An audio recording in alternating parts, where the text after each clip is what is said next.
Welcome back everybody to 31 Days of Horror, and I figured since it is the day before Halloween, we'd do something a little bit different and review an older box set, and it is a box set from Imprint. It's out of print in terms of this hard box, but it is Silver Screams Cinema. So you can still get this as a standard Blu-ray case release, it just means you won't get the hard box, and I don't think it comes with the individual cases and artwork that comes with this release, but still. It's a really rather nice release, this one. It's one of my first film releases I got from Imprint. I think it's the second one that I actually bought from a second-hand seller via eBay after getting the Mothman prophecies. So yeah, and it was a real joy to delve into this at first time and subsequently now. So yeah, it's also got that on the reverse, featuring a few characters from the films. So yeah, six spine-chilling early horror films resurrected from deep within the Paramount vaults. So they weren't all directly made by Paramount because they eventually bought out Republic Pictures, which were a Poverty Row studio back in the likes of the 30s and 40s. But still, it's nice to have them regardless. So yeah, the first film is The Phantom Speaks from 1945. So this is directed by John English, who I've not seen anything else from before. It's a mix of supernatural and film noir. Clocks in at 69 minutes long. Stars the likes of Richard Arlen, who was in Island of Lost Souls, Thunderbolt and the Mountain, and Stanley Ridges, who was in Black Friday alongside Boris Karloff, An Act of Murder and Possessed. So the spirit of an executed murderer enters the body of a physician and forces him to do his bidding, namely murder. So this was a decent enough effort, albeit an unspectacular attempt at mixing the supernatural and film noir genres, but thanks to solid pacing, an early but effective look at someone being possessed, a good cast, and a predominantly engrossing plot, this was enjoyable enough. So yeah, that one gets a 3 out of 5. And then on the same disc, on the reverse of the case, we get 1945's The Vampire's Ghost. So this is directed by Leslie Selinder, who also did The Catman of Paris. I think that was also a Republic Pictures effort. That Imprint have also released, by the way. And yeah, this is a horror film clocking at 59 minutes long. Stars John Abbott, who is also in The Power of the Whistler and The Web, two film noirs that we've already talked about via Indicators box sets. And yeah, in a small African port, a tawdry bar is run by an old man named Webb Fallon. Fallon is actually a vampire, but he's becoming weary of his life of the past few hundred years. So, despite this hardly being the best horror film centered around a vampire, especially from other efforts around the same period, it does at least manage to be engrossing, well paced, decently produced, and with it being less than an hour long, it hardly outstays its welcome. John Abbott is also does a good job as the vampire. The supporting cast put in solid performances.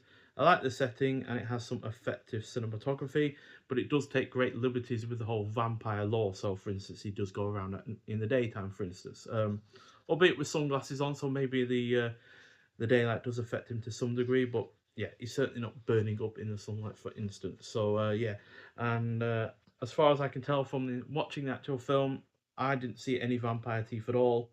Certainly not quite to the same extent that he's showing on the poster. So there is that as well. But you know, low budget efforts like this always have some constraints, and that just so happens to be one of them. And then on the second disc, because each of these films pair a disc each, we have 1944's Return of the Ape Man, directed by Phil Rosen, who also did The Shadow Returns. Stars Bela Lugosi, who I've seen in at least 25 other films.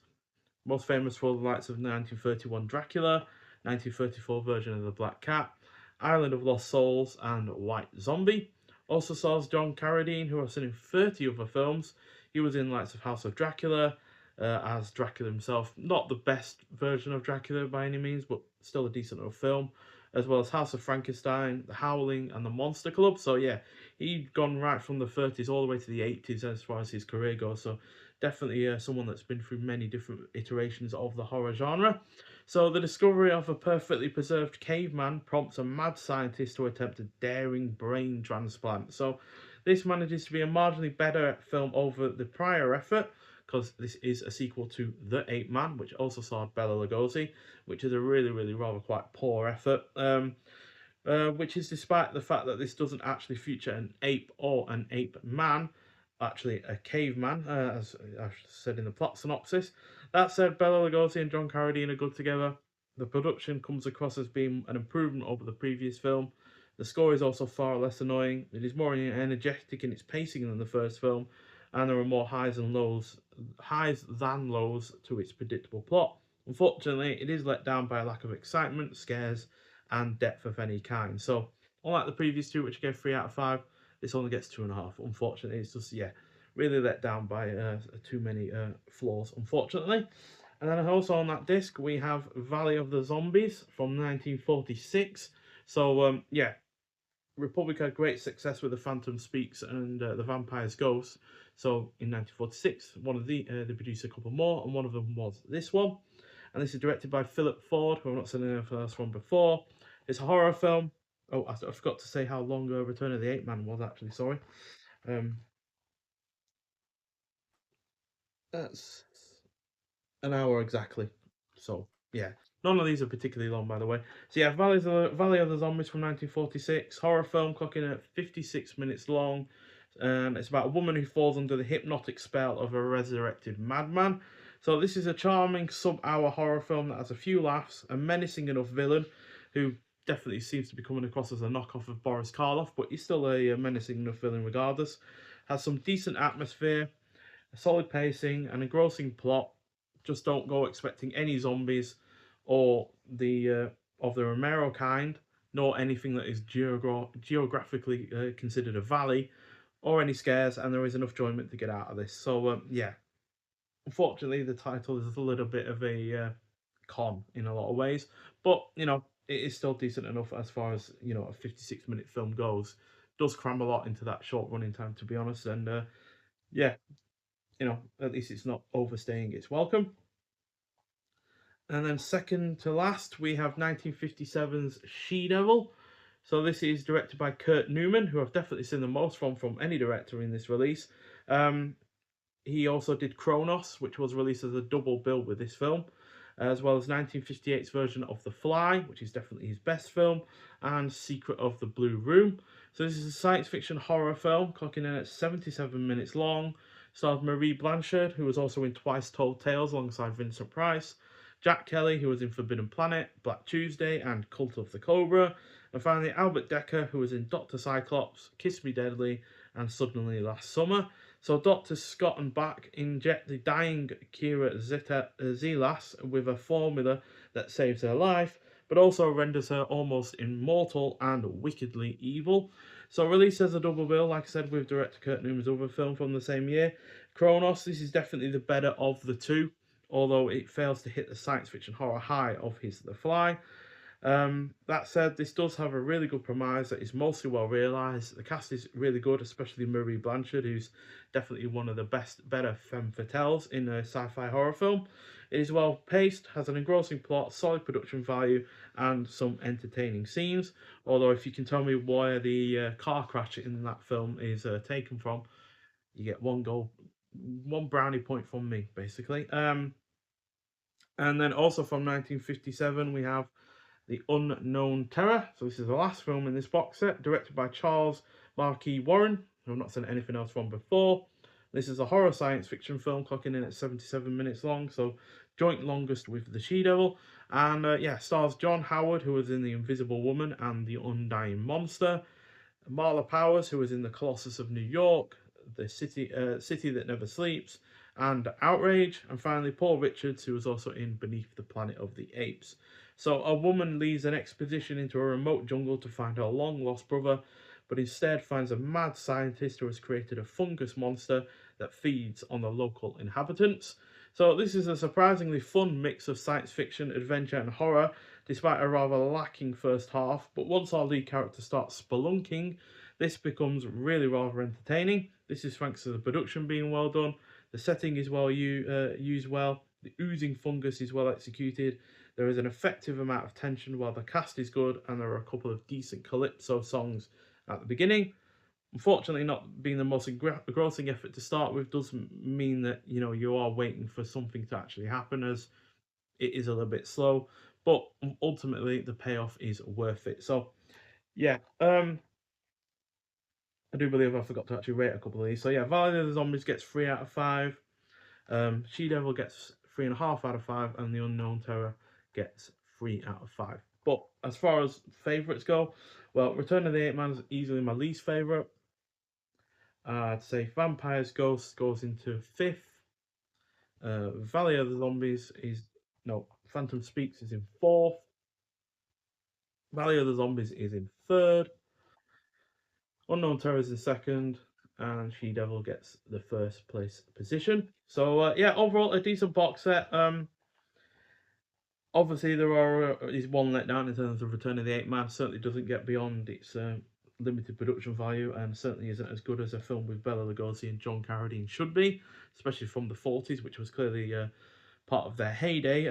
But yeah, overall a solid enough box set. I'll give it 3 out of 5 overall, because there's only one film ultimately that gets more than that. So yeah. So in terms of extras, The Phantom Speaks had a all of these, by the way, have a 1080p presentation, so they all look fairly decent for films of their type and age. So yeah, Phantom Speaks gets an audio commentary by film historian Tim Lucas, audio commentary by horror fantasy authors Stephen Jones and Kim Newman, and the bonus film The Lady and the Monster from 1944, which I haven't actually gotten around to seeing, but it's nice to always have a little bit of bonus film there. And those two audio commentaries are for 2020 2021. Like, all of them will be on this release, given that's when this box set was released in general. And then The Vampire's Ghost also gets an audio commentary by film historians Tom Weaver and Gary Rhodes. Return of the Ape Man gets an audio commentary by film historians Tom Weaver, Gary Rhodes, and Stephen Cronenberg. Then we get Valley of the Zombies has an audio commentary by film historian Tim Lucas. And then there's also an audio commentary by horror fantasy authors Stephen Jones and Kim Newman. She Devil gets an audio commentary by horror fantasy authors Stephen Jones and Kim Newman as well. It also gets a Tales of Tomorrow episode, The Miraculous Serum, based on the science fiction short story The Adaptive Ultimate from 1952, and that's a standard definition.